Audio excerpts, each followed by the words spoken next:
Welcome, dear students. Today's session will be on theories of leadership, which we are continuing from the previous class. Today is class 4, and we are concentrating on situational and contingency theory. In previous class, we have gone through the trait theory and the behavioral theory, which contributed to the understanding of the leadership of the personality era and influence era, respectively. But there is one thing which is missing in those theories. Students, can you guess what? The environment in which the leader is surrounded with. Leader is not working in vacuum. He has environment around which there are certain factors around which he is working. So these situational and contingency theories explain those factors. From 1950s onwards, the studies were prominent on situational and contingency theories. The effectiveness of a leader, according to situational and contingency theories, depend on the situation. So what all come under a situation? The tasks, the internal environment, dynamics of employees, because employees come from various backgrounds. The best leadership style depends on the situation. No particular style is best in all situations.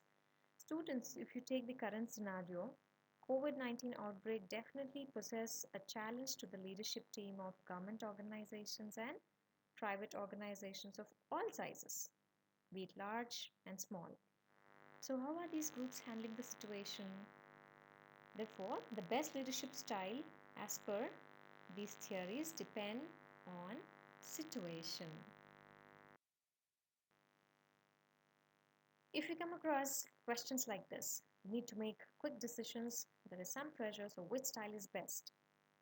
Need the full support of the team, so which style is best? How to convince them? A diversified team coming from different backgrounds, age groups, educational qualification, different socio-economic status, values and beliefs, then what kind of leader should one portray as?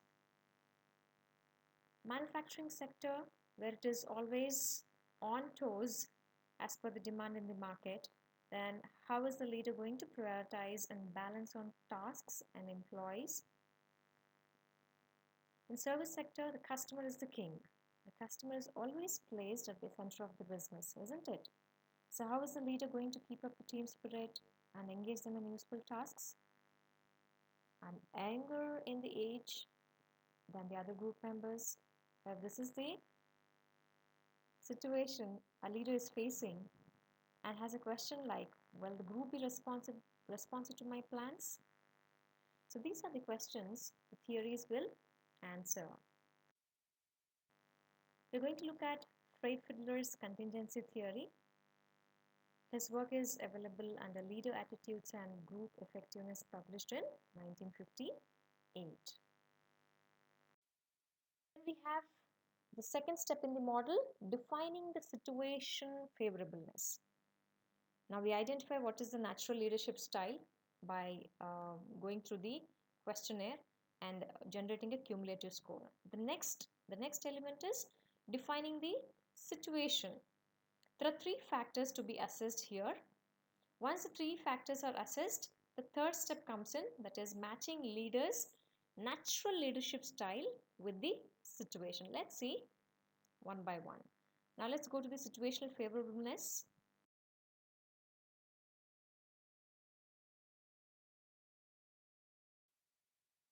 Has created a questionnaire called least preferred co-worker scale. Students, if you have 5 friends and based on certain criteria, you score them as the least or the best friend. How would you do? There will be certain criteria.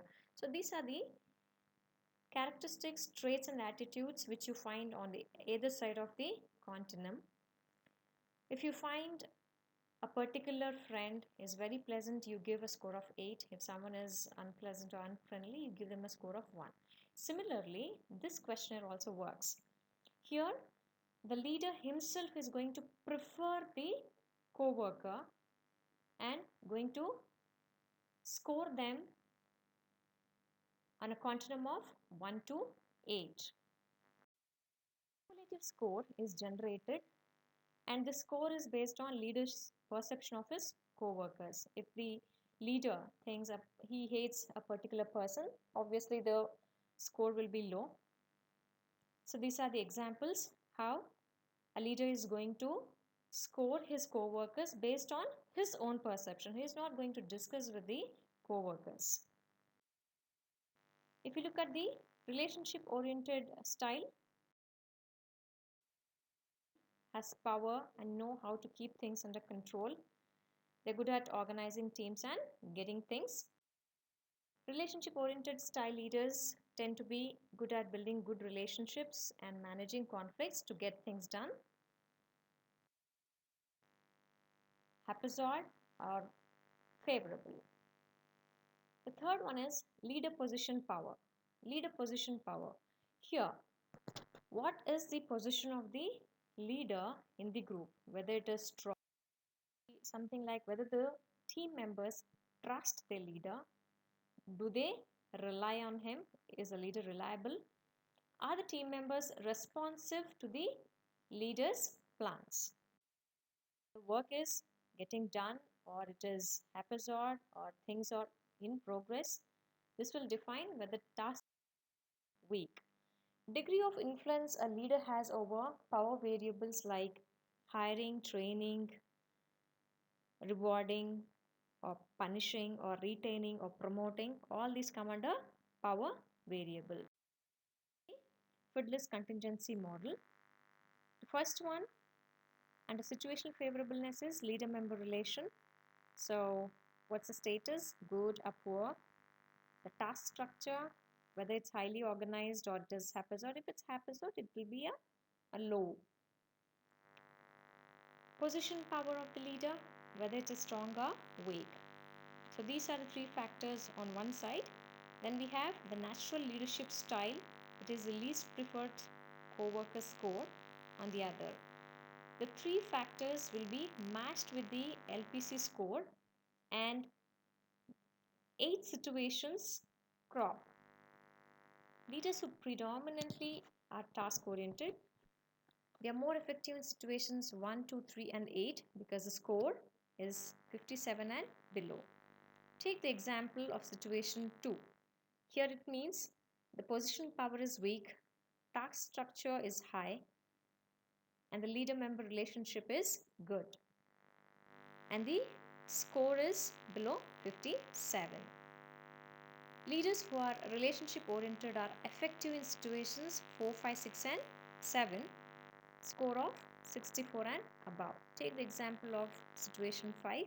Here the natural leadership style would be relationship oriented. Task-oriented leaders tend to be good at organizing teams and projects, and they know how to get things done. They don't hesitate to reward or punish. Even relationship-oriented leaders also know how to get things done, but they do it by building good relationships and managing conflicts to get things. Look at the dialogue between the boss and an employee. Here, the boss is asking one of his employees to have a report done by Friday.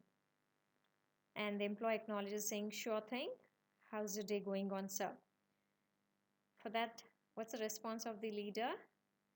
The deadline is Friday. Got it? Is a reminder here.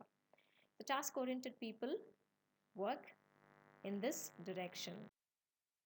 Relationship oriented leaders build relationships, they support from back end, they go along with the team, and they resolve conflicts and share a strong bondage.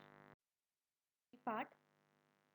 This is what we have gone through. Fred Fiedler is the founder of the contingency theory, and he proposes that predominantly task oriented are more effective in situations 1, 2, 3, and 8 as given in the model, and relationship oriented are effective in situations 4, 5, 6, and 7. This theory implies that a leader will not be effective in all situations, but only the ones that suits best. One explanation is that a mismatch between leadership style and situation causes a lot of anxiety to the leader. The stress will build up and it may lead to unfair and wrong decisions resulting in negative outcomes. Okay. Meet in the next class on self-leadership theory. This is going to be a very interesting class. Stay home, stay safe, and for more videos, like and share and subscribe. Bye. Have a nice day.